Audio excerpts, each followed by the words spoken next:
RBD Defense. The management for the biggest shipyard in Bangladesh, Chittagong Dry Dock Limited, may be handed over to Turkey.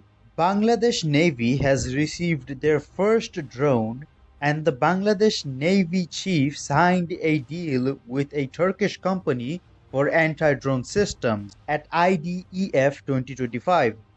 In this video, we will discuss all of these new developments in detail.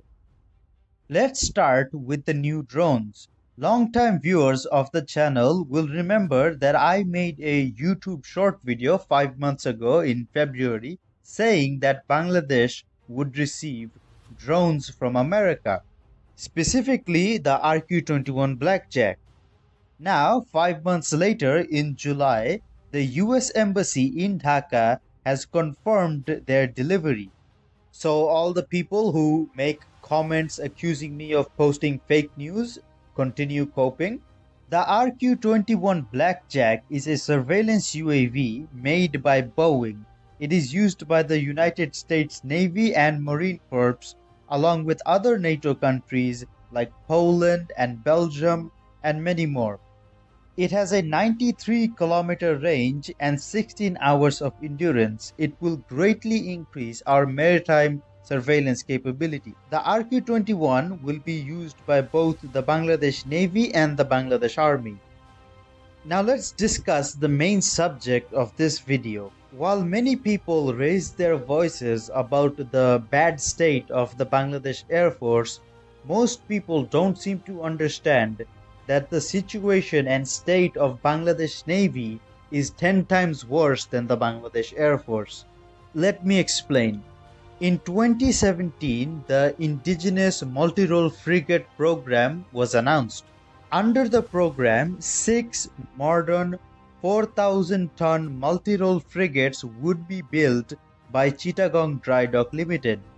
In 2018, Commodore Muhammad Nazmul Karim said that 2 frigates would be ready by 2022, another 2 would be completed by 2025, and the last 2 frigates would be completed before 2030. Right now in 2025, we were supposed to have 4 new frigates. We have 0 frigates and 0 work has been done. Chittagong Dry Dock Limited has sat empty since 2017. Oh, so this sounds exactly like the Bangladesh Air Force. So how is the Navy situation worse? The reason Bangladesh Navy situation is 10 times worse than the Bangladesh Air Force is because building ships is a lot more time consuming and a lot more complicated than buying new fighter jets. The whole fighter jet issue can be resolved in under 2 years. Meanwhile, look at the Navy. In 2017, they asked for 13 years to complete 6 ships. We are 8 years in and there has been 0 progress. Okay, so now that we understand the issue, what is the solution? The solution might possibly be Turkey. At this point, everyone should know about Haluk Gurgun's visit to Bangladesh, where he met with the chief advisor and all 3 heads of the military, including the Navy head, who he held a meeting with. The main reason for Haluk Gurgun's visit was the defense economic zones. But the defense economic zones will mostly produce equipment for the army and some for the Air Force. Nothing really for the Navy. So why did Professor Haluk Gurgun, who is the head of the Turkish defense industries, had a meeting with the Navy chief? What could they have talked about? Turkey is an emerging shipbuilding power. They have already sold their Ada-class corvettes to Ukraine and Pakistan. Pakistan calls it the Babur-class corvette. And they are now eyeing Bangladesh as their next customer, as both their Ada-class corvettes and even their Istanbul-class frigates are both a great fit for Bangladesh.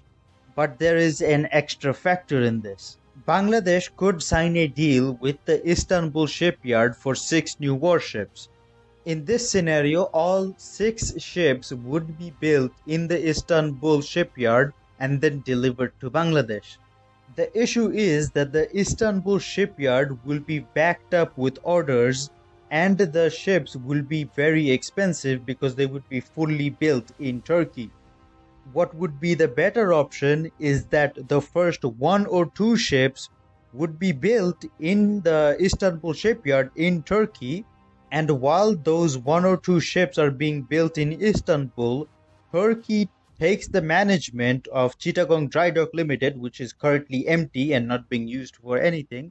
They take management of Chittagong Dry Dock Limited, they upgrade it, and then after they upgrade it, they build the next four at Chittagong Dry Dock Limited. This would increase the delivery speed greatly, which is very important for Bangladesh right now, and it would also greatly reduce the cost. Okay, but why would Turkey agree to this? What's in it for Turkey? Well, they would be using the Chittagong Dry Dock Limited to build ships for Bangladesh, but they could also use Chittagong Dry Dock Limited to build ships for foreign countries, as the shipyard would be in Turkey's management. This way, Turkey can increase their shipbuilding capacity, which we know is important to them as they're becoming a rising shipbuilding power. And this benefits us because Chittagong Dry Dock Limited will finally be put to use to build ships for Bangladesh in Bangladesh by Bangladeshi workers. This would give us the best possible price and the fastest delivery time. And in the future, whenever the ship needs any sort of maintenance or overhauling, Chittagong Dry Dock Limited can do all of that. We don't need to ever send the ships to Istanbul. This is a win-win scenario for both Bangladesh and Turkey. We both have a lot to gain from this. And don't be mistaken, Chittagong Dry Dock Limited is more than good enough for Turkey.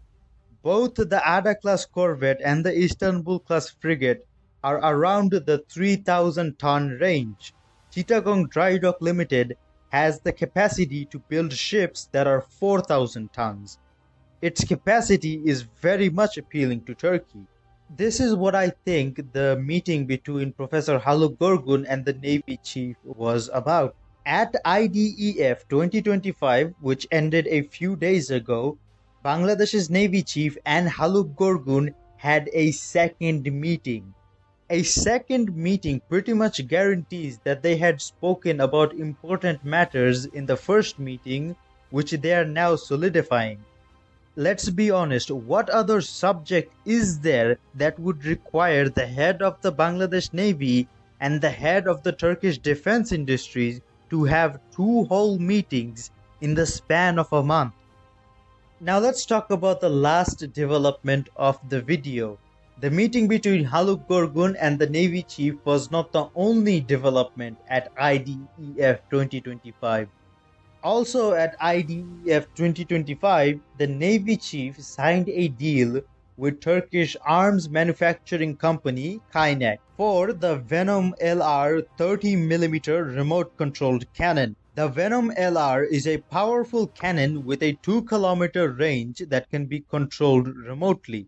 It will be installed on warships, Navy bases, and high-priority locations like shipyards and ports.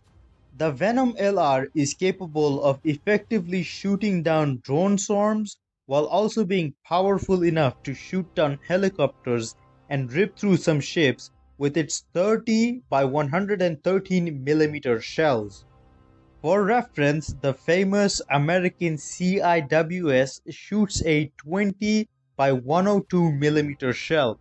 Also, alongside the Venom LR, we also bought the Kaynak M2 CQB heavy machine guns with optical sights for day and night precision firing. These modern heavy precision machine guns will replace the Navy's current old machine guns.